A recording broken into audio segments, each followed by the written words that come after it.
Aloha, everyone. Welcome, Lori. How are you? I'm just fine. Thank you for having me here today, Jonathan. We already have some people in chat. Blue Crescent Tarot, that's Deanne. Aloha. Real Simple Earth, Jada. Aloha, Jada. Congrats on all your readings at Festival. Yeah, that was amazing. I don't know if you saw my post on Facebook. I was dressed up, face painted, everything. It was fun. Yeah. So, can you go into maybe a little bit about like your own background intro, like how you were introduced to tarot, how long you've been doing it? Sure, because where to start? Like I've been carrying around a deck of tarot cards since I was probably about 13 years old. And back in those days, you couldn't just order decks in your pajamas on Amazon at 2:00 in the morning, right? You had to find them and take them out, go to the dusty occult shops and that kind of thing. Yeah. So I bought myself my own first tarot deck, and I didn't tell anyone about it, that I was interested in it, that I was reading it for many, many years. It was something I just kept to myself and did it as a hobby. And then what was your first deck? It was a Rider-Waite-Smith deck. Okay. Yeah, of course. I mean, it was not so easy to get unusual ones, right? Right. So, yeah, and actually, do I have it with me here? It's a debate in my mind if it was the Waite-Smith or the Aquarian tarot that I bought first, because I got them very soon. Around the same time. Around the same time. And I still have the original ones that I bought. Right? But over the years, like I read the books, I studied on my own, and tarot, like Jonathan, like tarot, it just wasn't such a popular mainstream thing that is with the availability. But then later on, over the years, along when I was, graduated from university, out working and everything, I had this sort of revelation of like how important the cards were to me, and how that I really want to make it a serious. I don't want to take the fun out of it by saying serious, but like a really important part of my life, like something very meaningful. Right. So that's when I was able to start seeking out teachers, right? So I went, maybe the most powerful experience I had is I went to Omega and studied with Lori Greer and Rachel Pollack for a week intensive there. And then I started studying with apprenticing with a tarot reader in Toronto where I was living, and taking it really seriously, right? And then started going to all the conferences, Reader Studio, that kind of thing, working with lots of teachers. So I just sort of started out as my own secret passion. But then when I felt like I was ready, I sought out the right teachers for me. Right. That's amazing. Yeah. My story into tarot is similar. I got my first deck when I was 13, but it was a gift from my aunt. Wow, nice. It was the one JJ Swiss. I think it was the 1971 print. Yeah, I still have it upstairs somewhere. Yes. And like you, there wasn't a lot of teachers, but I was lucky enough that my summer camp in New Jersey, of all places, I had a guy that was there. He was going to teach a New Age class. That was what he called it, New Age class. And it was everything: tarot, runes, pendulums, crystals, energy work. He did a past life regression for us, and that's what started me down the path. Yeah. Of course, back then, like you said, there was no internet to check things out. No. I was lucky enough that I lived in a town that had witchy shops. See, that's pretty special too. And I did too. Well, I grew up in the suburbs, but I would go into the big city, into Toronto, to go to this bookstore that I loved. I always remember they had a binder, it's so old school, but a binder with sample cards in it. And I would just pour through them. It's so different than it is now. And I think it's great that tarot has had such a resurgence. I don't know if that's the right word, just that tarot is becoming so beloved and so accessible to everybody. But it was fun back in the day when you had to really kind of go into those little mysterious witch shops, as you say, right? But it's so great that tarot is becoming a tool that helps so many people. Well, I love that it's like you can go on YouTube and find these discussions about it, and then you can order directly from creators now, instead of like having to go through middlemen or get directly from the printer. Yeah, lots of options. It's pretty amazing. Right. So that's just amazing. It's a renaissance of tarot, right? So question, did the deck come first or did the art come first? Like how did it, what came first? Like the connection with Leo came first, or was it that you looked for Leo after you decided you were going to make the deck?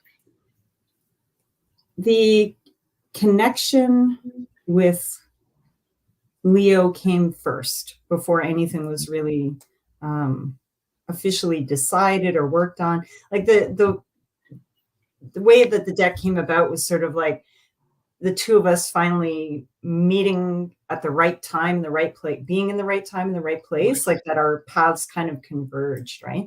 And not to get too ahead of myself here, but like I've known Leo. Leo is my co-creator of the Unifying Consciousness Tarot and an amazing artist. And I have loved Leo's work since his gallery opened. It's called, he runs Orbital Arts Gallery in Toronto, in Toronto's Kensington Market area. And I have loved his work since the gallery opened and since I first met him. And it's been sort of somewhere that his gallery, I've always returned to it over the years to buy pieces from him and started to get to know him. And for me, it was like the idea of tarot wasn't like creating a tarot deck. The idea was not there. And I happen to love tarot. And as I said, at that time, I was still a little bit closed-mouthed about it as well. And I just knew that I loved Leo's work so much. And it's so magical and it really spoke to me. But then something shifted and I got this cheeky idea of like, wow, imagine if we did a deck together, because I wanted to create a tarot deck, but I have absolutely no artistic ability whatsoever. I have other talents, but that is definitely not one of them. Your creative talents are elsewhere. Exactly. I have learned to accept and embrace that part of myself, right? So I guess like Jonathan, I didn't sort of arbitrary, how can I say? Like I didn't have an idea for a deck and then I need to find the right artist to work with. It just kind of self-blossomed in a way, right? Yeah. So I pitched the idea to Leo and I managed to come on this very auspicious day. All these numbers came together. It was just like, the universe converged and I got my nerve up and got this idea out, which I thought was just going to be coming from out of the blue. And I didn't know if he'd go for it. And it was just a perfect time and things have been rolling from then. So the deck is a combination of both my tarot philosophy, my life philosophy, and also Leo as a person and an artist. So we were able to blend our different perspectives and experiences together into something really magical and unique. Okay. So each image was created specifically for the deck then. Yeah. Right? Yeah. And how much would you like write a description and send it to him, or just kind of like the two of you would brainstorm together and then he'd go for it? Like how did the images? Sort of a combination of the two, because like Jonathan, I pitched this idea to Leo just before the world went crazy and we went into a pandemic. So things got the way we worked remotely, obviously, right, during the process. But Leo did not have a tarot background at all. Okay. Right. So that was actually really helpful because I wanted his perspective, like his art. I mean, I wanted to have my tarot input, but also I wanted to be his art. Right. So that worked out well. So we talked with each other about our sort of life philosophies and how we see the universe and our place in it, and talked about, so that we were on the same page and really comfortable with all that. And then as we worked, I would send him lots and lots of notes about my take on the tarot. So we started with the majors, right? The major arcana. So I sent him lots of notes, but just about, I guess I was trying to evoke the feeling of the card for me, not completely technical, but just, this is how this card makes you feel. This is what it means to me when it shows up in a reading. These symbols are really important to me. Like, I'd like, if it's possible, to incorporate them in some way. And then I would let him run with it, right? And he would produce something wonderful. And then we go back and forth if I felt there was anything that was, needed to be emphasized, or like from the tarot side of things. Yeah. And so we did the majors first, and then we went in, same thing, we went into the minors and worked together on like, just, how can I say, like, I'm a fairly traditional person. Like, I love the Waite Smith Tarot. Like, I love Pixie's work. It's really powerful, and it has staying power for a reason. So I still wanted a form that honors that tradition. Right. Like, you know, if it's a 3 of Cups, it's got 3 cups on it, that kind of thing. Right. Cups is water, that kind of thing. So I communicated this kind of stuff to Leo. And what I felt was important about the suit and about the elements and everything, and then he let him run with it, and we went back and forth until we were both happy with what we finalized, you know.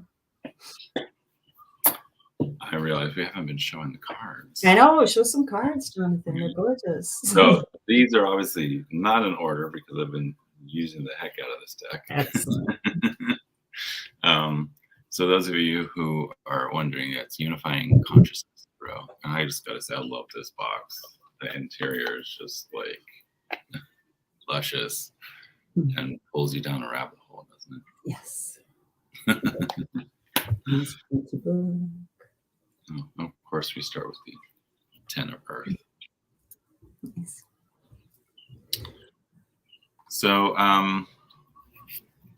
how many tweaks did you usually have to do per painting, or like how often were they just like perfect from the get-go? Well, some, and as we talked about before too, Jonathan, like some were more challenging than others, you know, like some were just like, bang, he's got it, you know, we're so on the same page. And then some needed a little bit more back and forth, you know, but it was we worked together really well, you know, like it was quite organic and quite I don't know, it was a process that had some ease to it, you know. So I'd say what was more tricky would be things that the technical side of things that were all new to me, you know, like the art flowed. I wrote the book, and that you know was also a huge learning curve there, but that was the joy, the creative side of it. The harder part was the technical stuff, like the graphic design side of things and the Kickstarter side of things, and like all the things that were completely new to me, right, were the ones that gave me more gray hair than the process of creating the deck as a creative thing. Yeah, I love this card. I love that one. It's gorgeous, right? The colors are just amazing. Whose idea was it to connect the platonic solids to the suits? That came from Leo. Yeah. Came from Leo. He understood, like his artwork, like the artwork that he creates at Orbital Arts has a lot of sacred geometry running through it, which is one of the aspects that I just love about his work, because the idea, same with our tarot deck, has a lot of sacred geometry running through it, because it reminds us that we're all connected, you know, the same energy flows through all of us. We all come from the same source, you know, we're all part of this beautiful universe. So when I talked to Leo about how the minors are connected with elements, right? Elements, right. So he was looking for a way that he could, you know, physically depict it beyond, you know, the pentacle there. And see, we've got a cube in there representing Earth as well. Okay? I think that's one of my favorite 4 of coins. Yeah. What do you think about that one, Jonathan? Why do you like that one? Well, it's just this idea that the material kind of blinds us to the spiritual side of things. Getting so caught up in making sure that we have like all our ducks in a row and making sure we got the roof over our head and money in the bank and all that. We get so caught up in that rat race that we forget about other things. Right? It's almost like having blinders on. So thus, I love this. And our pentacles too, like, you know, there's a good example. You can see that, like, of course, it's still the nice, big, shiny gold coin, but the flower of life pattern runs through the pentacles. So reminding us, pentacles are more than just material things, right? It's still reminding us as what it is to be human in this physical form and be connected to divine. And Maruta says it's overtaken his dominant senses. Yes, yeah. Like you said, blinders, or like seeing through that lens and how that impacts your life, right? Well, it's almost like a worldview that works like horse blinders. Yeah. What I was, weeping willows are my favorite.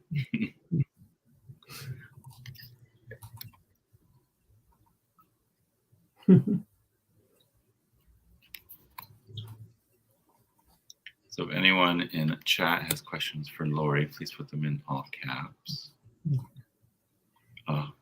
Single person, just like a speck. It's, makes you realize how powerless you can be. That little speck. I'm just looking in the comments here. I think, was it Blue Crescent Tarot? I thought I saw something about they have a soft spot for blue flower. Oh, I have a thing for blue flowers. Shocking. Shocking. Blue Crescent Tarot. Yeah. The blue rose features yeah, highly in the deck. The back is amazing. I love the bling too. And the sides. I love that baby blue. Mm-hmm. Well, that's the thing when we were creating this deck, Jonathan, like I'm a tarot person, right? So I know, at least for myself, what's really important with the deck. So the artwork, the book, of course, that's the soul of the deck. But hey, we also love really excellent book cards. It's nice. It's a nice, not a little book, right? It's a chunky book. I always like books that are chunky. Right? Mm-hmm.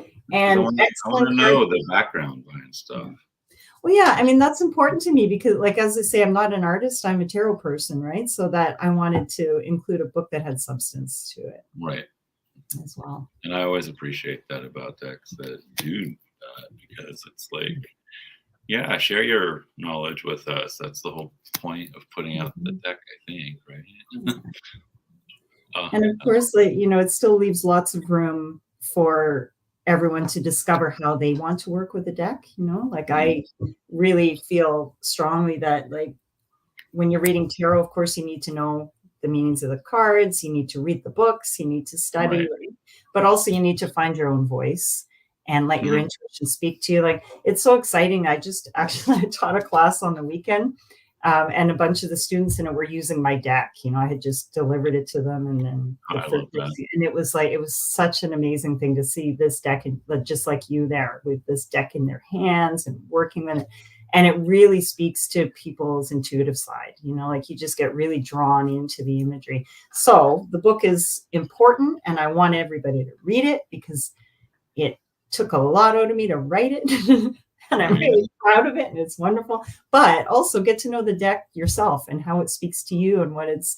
And this card, every time I see it in a reading, it's just like, oh, okay, someone's coming for you. I love that card. That we created that card for the deck, of course, right? And that's the extra card, for the deck. For those of you who are wondering, the blue rose in there too. Blue rose. Yeah, it's a powerful card, right? Because it comes beyond the end of the Mage Anna, so you're in uncharted spiritual territory there, right? The world is ready to activate, to open up for you. And every reading where it has shown up for me, it's been one where it's just like a very deep reading where the person's going through major transformation. So. And that's one thing too, you know, with the deck, that was the words we're using, like transformation, like that's the point of this deck as well, you know, that it reads beautifully, the artwork is gorgeous, right? But it doesn't shy away from real life either, right? Like it's not a sugarcoating kind of deck. It really speaks to the full human experience, but the cards are uplifting. So when you're reading with the Unifying Consciousness Tarot, you're getting the truth, you're getting what you need to see, but also the energy of the cards is that there's always the potential for some kind of positive transformation to come out of the experience, right? Whatever it is that you're going through or learning or experiencing, there's always. So can you touch on the change in title for the quartz? Yeah. Was asking, see heart and soul, and then your spirit. Spirit's the night. That's right. So we changed the names of the core cards. Soul is like the page, and spirit is the knight, and heart is like the queen, and mind is the king, right? And so for obvious reasons, you know, like we wanted to take out any sort of gender language or hierarchical language with the names of the court cards, and just because I think, to me, the court cards are all important. You know, they all play a really important role in the tarot. I don't think, you know, a page is lesser than a king or that kind of thing. So we wanted words that express that. And so soul, for the pages, soul is, it's the soul. It's the soul of the element of the suit, without ego, without experience, you know, in its most pure kind of form. Spirit are knights because they fire us up. They drive us towards action, right? They move us forward. When you talk about somebody having spirit to get something done, right? And heart, of course, the queen, nurturing, and that really creative energy, that creative force. Right? And then mind, the kings are more the observers, the recorders, the strategy side of things, right? Yeah, I love that one. Who came up with the new titles? You. I love this High Priestess card. But Leo and I discussed it. That was my brain flash, those names. But we both had the desire to come up with something that was a bit more or less, you know, traditional in that. I love how Gerald says, I can get behind the renaming of the court card. Awesome. Well, I find it's pretty easy because every spirit card has a horse in it. So yeah. Right. Mm-hmm. That's a cool. 3 of Cups. Yeah, I love, that's one of my favorites. Yeah, 3 of Cups. That's the real artwork is. Mm-hmm. Gerald says Lori's third eye came up with the renaming. That's right. Yeah, it's actually force of habit, right? Yeah. Mm-hmm.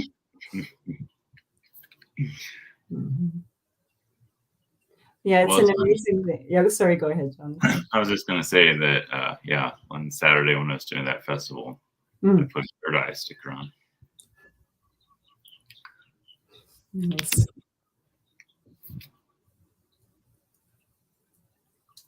This 8 of Cups I love because the cups are like a ladder or like stairs. Yeah. That portal. Mm-hmm. Going into the unknown. Oh, that's great. You were in a Zoom reading session and someone was using this deck. That's amazing. Awesome. It was her first reading with it too. Wow. Yeah, I'd love to hear it. Because this has been like the so many sides to this, creating this deck, Jonathan, you know, the Unifying Consciousness Tarot, because it's like everything was a learning curve for me and it was all new, right? I mean, I've read tarot for many years and studied tarot, but there's something very different about writing a book about it and creating a deck. Creating a deck and getting it printed. Yeah, all the things, right? It's all the things, right? I had this great idea, let's create a deck and it's going to be awesome, right? And it has been awesome, but it's like everything is, it's always learning, and it's sort of like getting through a video game, right? It's like, okay, I achieved this, I unlocked this. Okay, here's a whole new thing I have to learn, a whole new thing I have to learn. And I can honestly say though, like when I look at this deck, when I hold this deck, when I look at it, I'm so in love with it, you know, despite the ups and downs. That's good. You know, the drama and the always something new to learn. I'm still so in love and it reads so beautifully, right? So it's very exciting to see that it's out in the world and people are reading with it, because actually the kicks for all my, you know, self-imposed drama and anxiety around the Kickstarter, it went really smooth. We were right in with budget things and with timing. I had them shipped out right when I said I would, which is amazing, right? So I'm really proud of the deck and proud of that. The process was, I think, pretty okay, pretty enjoyable for all the wonderful people who backed us. Actually, the last time I did readings with my friend Betsy Palmer, who I do readings with every 4th Tuesday, I was using this deck last month. Nice, thank you. Oh, it gave amazing readings too. Mm-hmm. Yeah. Spirit, see, there's another horse, Spirit. So I always know if I see Spirit, there's a horse, it's a knight. Oh, we have a question here for you. Lori, were there any epiphanies as you were writing the book? I think creating a deck requires a lot of understanding and learning. Yes. The whole process was a process of epiphanies, really, on many levels, right? Because as I say, like, it's one of these situations where if you knew what the process was going to be like or how involved it was going to be, that maybe you just wouldn't do it. Like maybe you'd run away, right? So it's good that I didn't know. And I went into this with some kind of naivete, right? So everything was an epiphany. And it really, writing the book, it made me understand myself better as a reader as well. You know, like the process of epiphanies. That's our next step. But yeah, it made me learn, like when you have to sit down and look at each card and what do I think about that? What does that mean to me? What is it? How does that influence me when it comes up in a reading? Then every card, I felt like I was learning something new about it and going even more deeply into the tarot. And I don't know, maybe the biggest epiphany for me was just like the really beautiful healing power of tarot. And that something, like for me,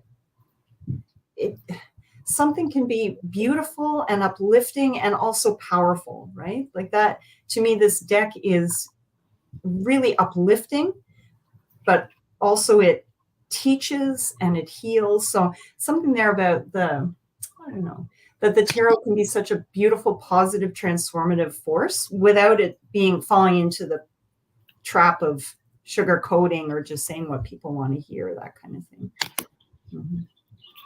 Yeah, collaborating. So Tarot Stash says, I think collaborating with someone requires the ability to articulate things that can be challenging. Yeah, definitely. Yeah, because that's the thing, like Leo and I, like we had to get in a groove of working together, because I think both of us, well, I know that both of us are extremely nice and accommodating people.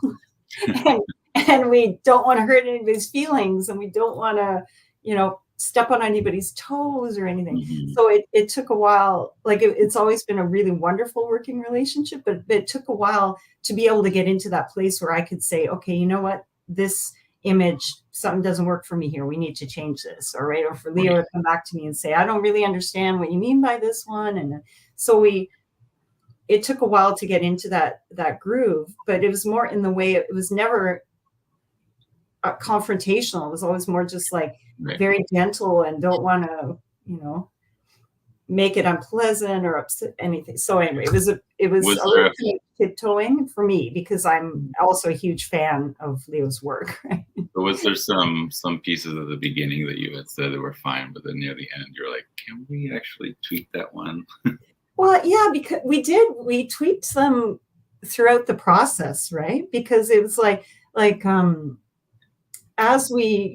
as the deck grew and materialized, then we would stop and go back and look, now I want to change something for a little bit of continuity in them, or I want to change something. Yeah.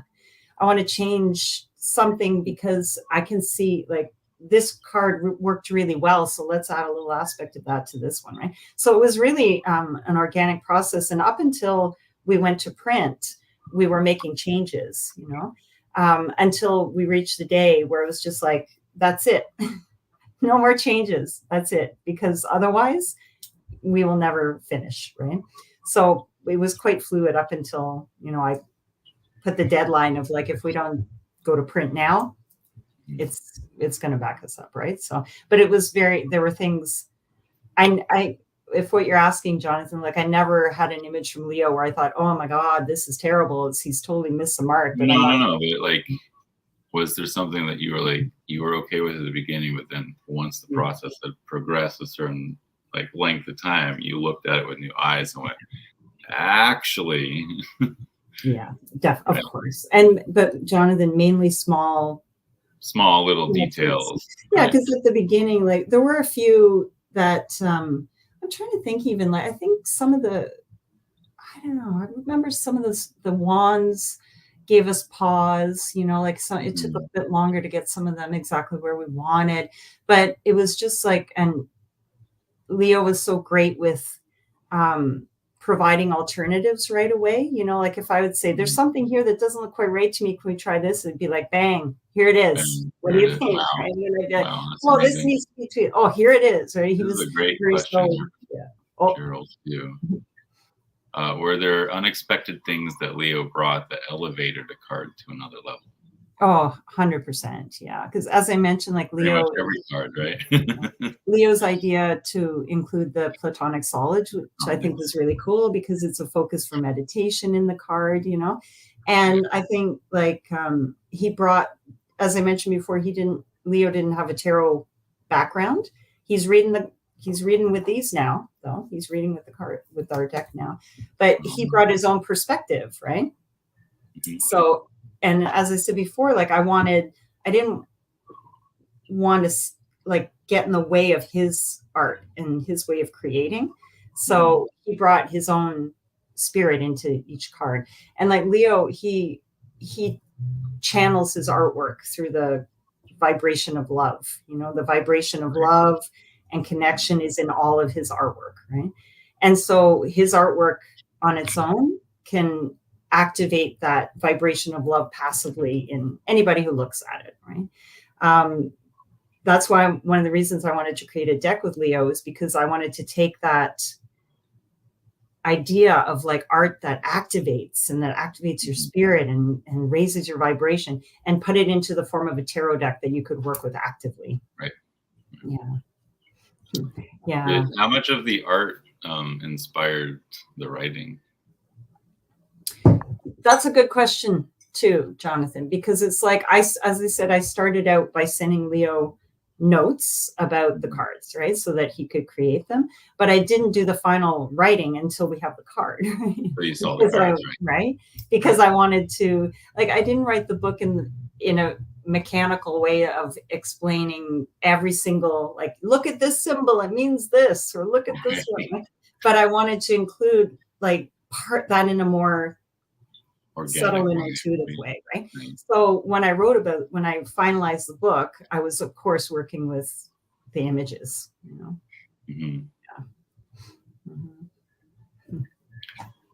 Yeah, well, please, yes, art that activates is my kind. Yeah, please look up Orbital Arts, orbitalarts.ca, because Leo's work is on. You can purchase his work online if you're nowhere near Toronto. You can pick it up in person if you're in Toronto. If you're in Toronto, come on down, and you can pick up a deck while you're there as well. We have a few still left for sale. Yeah, it's a great deck. I love it. It's an amazing read, truthfully. Like I said, last time I did my 4th Tuesday, I was reading with that deck, and Oracle of Echoes actually paired together. And that, surprisingly, they did really amazingly well together. So, nice. Yeah. Thank you for creating this amazing deck. Do you have any other things up your sleeve or any plans in the works? I do, of course, but I mean, I have my own plans as well, but right now I'm focusing on Unifying Consciousness Tarot. I'm teaching some online classes in July for people that back the Kickstarter. So that's really amazing. And there's a lot more that I want to do with the deck. I'm cooking up some ideas of, courses and retreats around the deck and a more, expanded book for it as well. So, and we're not done. We're not done with this deck. Not done with this deck. That's good. That's good to know. That's the beginning. But, it's like once the Kickstarter was done and then the shipping, getting those out, that's still recently. I just shipped the decks out in May. Yeah. I mean, so now I can kind of breathe and go, I did it. We did it. We did it. It happened. We said it. We did it. Yes. So then now I can take a breath and think, okay, what's next? Can you tell us a little bit about the process of actually running a Kickstarter? Like, what was that like for you? Yeah. Kickstarter is great. It was a great platform for us to use to be able to expand our reach, and get word out about the deck. Right. So generally, it was a very good experience working with Kickstarter. The only thing about the whole process, so as I said, is like it was all new to me, right? And I was pretty much I asked Leo to do the art, and then I said I will do the Kickstarter, pretty much, and he helped me as well, right? He had input into it, but I was sort of the project I was a project manager for this, so it was a lot of just figuring things out on the fly. And for me, I found it stressful because I'm detail oriented and like to be able to, as I said before, bring things in on time and do things well. So that was stressful for me, just understanding how Kickstarter works, and then everything that was involved in the process of it. And then, as you said, also working with the printer, working with the shipping company, all these things, and just things that we didn't. The Kickstarter itself was fairly, I don't know, it was not the most difficult part of the process, but it did take courage and ingenuity to do it. It's not for the faint of heart, No. Like watching those numbers go, are we going to do it? Are we going to the backers? It's really not for the faint of heart. Yeah. But I would recommend the experience. Mm-hmm. How did you find the printer that you ended up using? I asked for recommendations actually from some of my tarot friends who had relationships with printers that were great. And so I got a really nice referral for that. So. Thank you, Gerald. I believe I also put in the description as well for those of you watching back.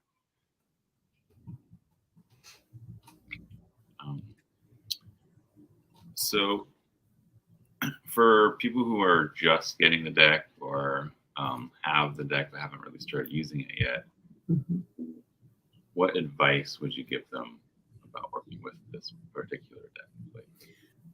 Well, actually, in the beginning of the book, I included a little meditation that you can do to go into that blue rose and bond with the deck and see what it has to say to you.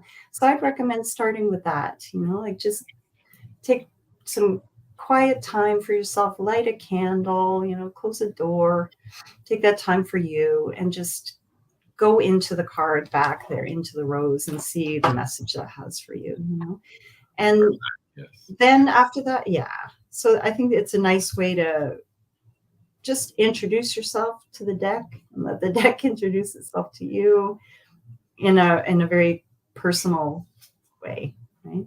And then after that, you can get into reading about all the technical side of the deck, all the information that's there, and my meanings as well. But I think it'd be a really lovely ritual to just do that gentle meditation and see what the rose has to say to you. Yeah, I'm just in the beginning of the book here, just in the second section, there's a nice meditation. The anatomy. Yeah, the anatomy of the Unifying Consciousness Tarot at the end of that chapter talks about why we chose the blue rose and take a moment to get to know it.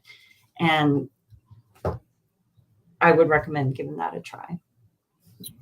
Looks like it starts on page 18. Yes. You got it. Cool. Yeah, for me, when I'm reading with it, I feel like the messages come really clearly. I don't know. It's a very clear reader for me. And I find that like the images really speak to each other and with each other, and kind of, like 1 + 1 is 4 kind of vibe with the artwork. Yeah. Wow, that's really good to hear. Gerald says, I appreciate introduce the deck to you. I try and do that with all my decks. The key is to listen to how the deck responds. Yeah, I love that. Because that's the thing, like it's such a dreamy, beautiful, uplifting deck. Like I think enjoy the experience, like revel in it, get to know it, right? And let it unfold for you, right? Gerald has a good question here. I think this deck could pair well with others. And yeah, I was just saying I would paired it with Oracle of Echoes last time I did readings with Betsy. And he wants to know, Lori, do you pair decks as you're reading? With the Unifying Consciousness Tarot, no. I'm only using it by itself. Because you're focused just on that system. Yeah. Right? Yeah. But, you know, generally speaking, I usually just stick to one tarot deck. Occasionally I'll pull oracle cards, you know, to sort of complement the reading. But I like with the Unifying Consciousness Tarot, like the imagery is so powerful. And as you said, Jonathan, like the cards really want to play with each other and dance with each other. So I haven't felt the need to introduce something else. But I sure would like the idea of doing maybe the Unifying Consciousness Oracle deck and bring that into the mix, you know. But I'd be interested to hear other decks that people find that play really well with this one. The only thing I've tried so far is the Oracle of Echoes, but I will definitely look into what else I have that could maybe pair with it. I think about what else I could. Maybe messages from the hummingbirds. Intriguing. Yeah, I'll have to think about that. I guess like for me, like I'm thinking about my own practice, my own kind of tarot practice there. Like I really like to focus in on the cards. How can I say? To focus in on the cards that I'm reading at the time, and to really like I'm not my reading style. I don't like to pull a whole bunch of clarifying cards. I don't like to be too fast to dismiss what's laid out on the table in front of me. You know, so I tend to take the time to immerse myself in the cards that are right in front of me. Right. So that's more my style. Like not to be too quick to add more elements until I've yes, I feel this and I see what the message is here. You know, I think sometimes it can be distracting or too, it depends on the kind of reading that you're doing and how much time you have. Right. But I like to immerse myself in. See, for me, that's what I use the Oracle of Echoes for, is that clarifying. Like once I've looked at all the tarot cards, I really focus in on what the message is. Okay, we've gotten everything that we can from these cards at the moment. What else? And that's when I usually throw it that. And Gerald says he thinks it might work well with the chakra healing deck. Oh, my very good friend Malamir created that deck. Yes, I have that deck too. Yeah, I have it right over here. She was so helpful to me in this process too. Bless her. Every time I was having a crisis moment of what do I do next? She was so helpful. With the technical, with the Kickstarter stuff and the shipping and all that. So Malamir's awesome. And when her chakra healing deck came out, I actually had her on for a chat. Oh, fantastic. Yeah, she's great. She's great. Yeah. It's amazing. Do you have a specific deck interview spread that you use when you're getting a new deck and really getting to know the deck? I don't. I don't. And I've thought about this too, Jonathan, because I know that's a practice that a lot of people like to do, right? Like a specific interview. But I don't know, like I was saying before, interview, it sounds too cold to me, maybe. And not to disparage, it's such a nice idea, like I was saying, more like to introduce yourself and let the deck introduce to you. But the idea of an interview especially with the Unifying Consciousness Tarot, it's so intuitive and so flowing, I don't know if it wants to be interviewed, it wants to be experienced and felt and, So, but again, everything goes in tarot. So I'd love to hear if there are other practices that other people have. If you don't have an interview spread, do you have a spread that you use specifically for getting to know a deck better? No, I don't. I just dive in there and just dive in and start playing. Yeah, because I might go into something like that a little bit more structured after I've gotten to know the deck a little bit. But I think a lot of people use an interviewing spread to in a really great way that you're getting to know the deck, right? It's your first, also Right. the first time you're seeing the images and starting to see how they play together. But when I get a new deck, like first thing, I just want to get in there and look at all the images and let them speak to me. And like things like the meditation that I included in the book, something like that speaks to me on a different level than like, I don't, rather than asking very structured questions about how are we going to work together, or, you know, what do you want to tell me now? It's more like I get to know it on a bit more of a intuitive level before I would go into something like that. What Gerald says here, Unifying Consciousness Oracle deck. I like when creators expand their reach by including Tarot and Oracle. I love these pairings because the messages are clear for me. Nice. And I find that true as well. If a Tarot deck has a matching Oracle, that's usually the only pairing I'll probably do with that Tarot deck. I mean, I can't say never. I mean, never say never. But yeah, usually if it's like a Tarot and Oracle pairing, that's usually like that. I'll just read them together, and I don't usually add anything else. I find that's like you don't need anything. Yeah. Speaking of oracles, what is one of your favorite? Like, can you mention a couple of your favorite oracles that you like to use? Are you more of a Tarot or Oracle? I mean, do you play with oracles? Are you more Tarot? I'm more Tarot for sure. Yeah, but I'm just looking at, I've got all my decks on my shelves behind me here, and I'm thinking there are a few. I tend to like goddess-based oracle decks, so like divine feminine energy and goddess ones I've got on here. Let's see. Gerald says this one's really beautiful. It was Malamir was the one using the deck on Sunday. Oh, yay! Yeah, awesome. I just hand delivered her deck, her Unifying Consciousness Tarot to her, so that's awesome. She was doing it on. That was who it was on Sunday who used it for the She's the best. Cool. Small world, right?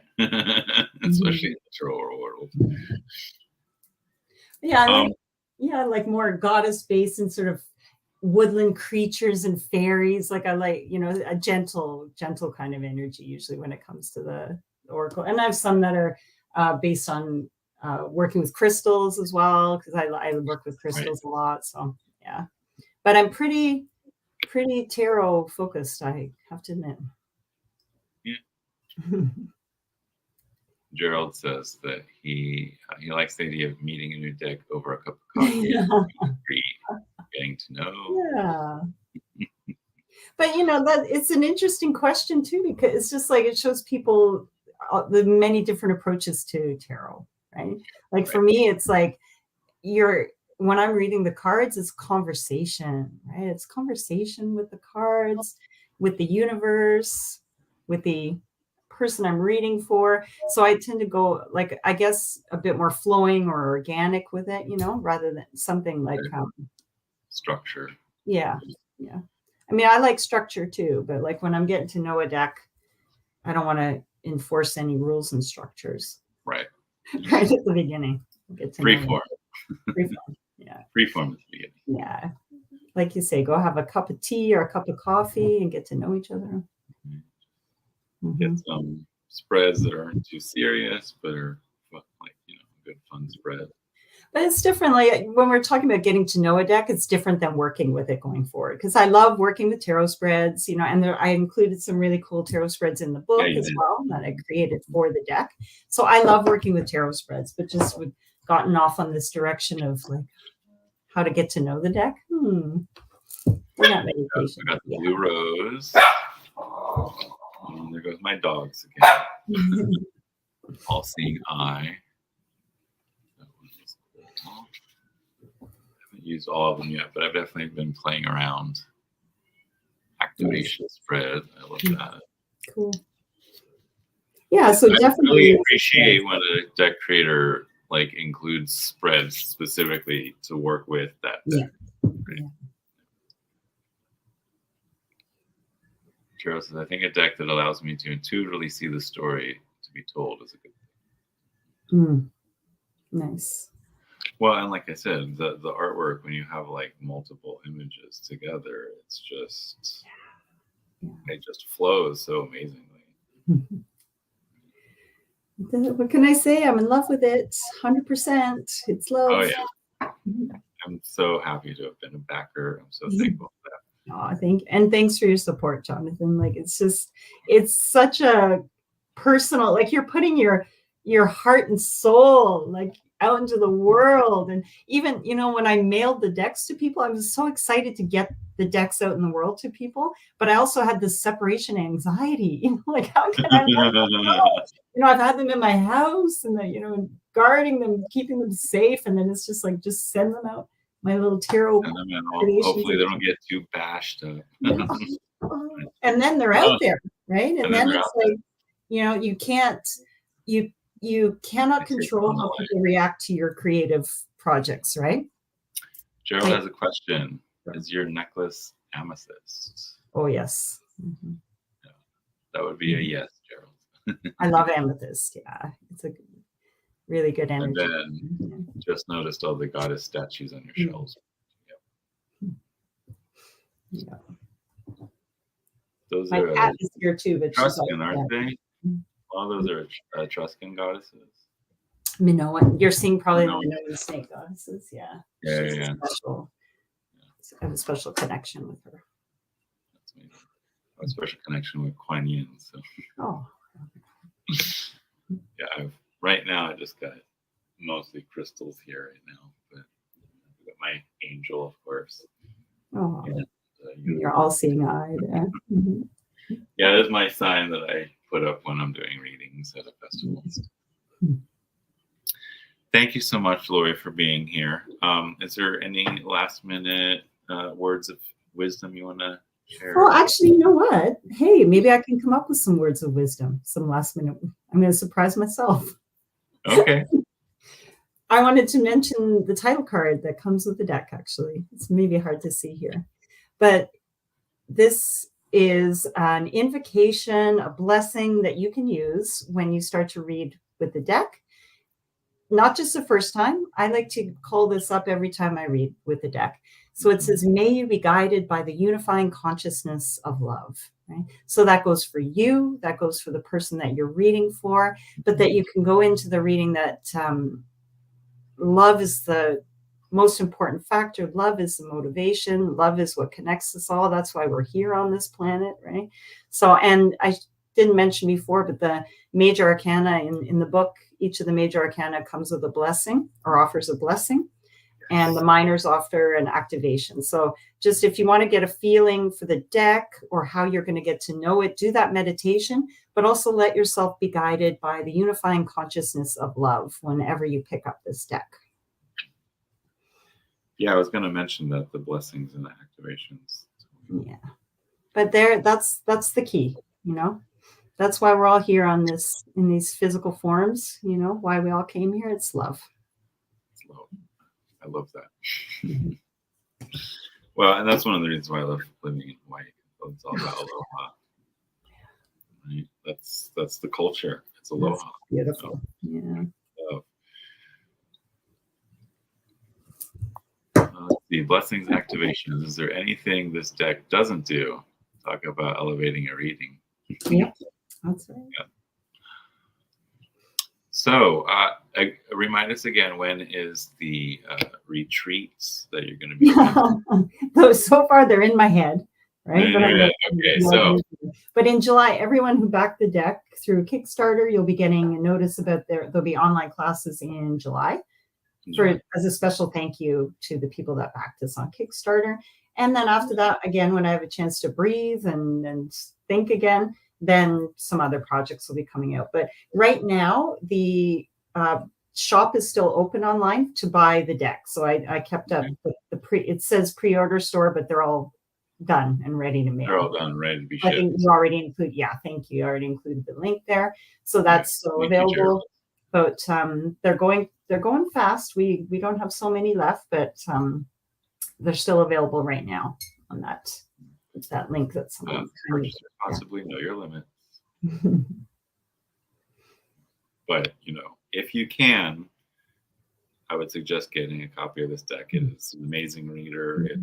It's an amazing deck from an amazing creator. So with and you know, amazing artists. And if you want to get to know the deck, then you can find us on Instagram as well. So my Instagram is Inner Goddess Tarot, but also we have Unifying Consciousness Tarot. So come on over and check it out and see if the deck sings to you, if you like, you know, get a good energy from it. But that's a nice way to kind of get to know it too before you decide if you want to add it to your collection. As far as myself, this coming Thursday, I'll be interviewing another Kickstarter creator. I will be interviewing Thomas Witholt, also known as the Hermit's Mirror, about his Seaborn Kipper. So, which is the first Kipper deck I've ever bought, and I just fell in love with art, and now I suddenly have to learn Kipper. But I'm looking forward to chatting with him. He also, just like you, his Kickstarter came with a little intro to Kipper class, which was really nice, very nice. Sit down and watch the replay again. And then next Tuesday, my usual time, I will be interviewing Jackie Levine about Numbers Decoded Cards Unfolded. This book is amazing. It is only available on her website currently. So, So that is what I have coming up near future. I have other things in the works, but just a reminder, I will be taking July off because it's, you know, summer, so it's time for the family vacation. Yes, thank you, Gerald. And Lori does have her own YouTube. So. Great. Well, thank you for sharing all that info. That's great. And thank you. Thank you. And hello, Tarot Destroyer. Thanks for the mods who are going to take care of that. Until next time, aloha and hui ho. And, take care of each other. Aloha.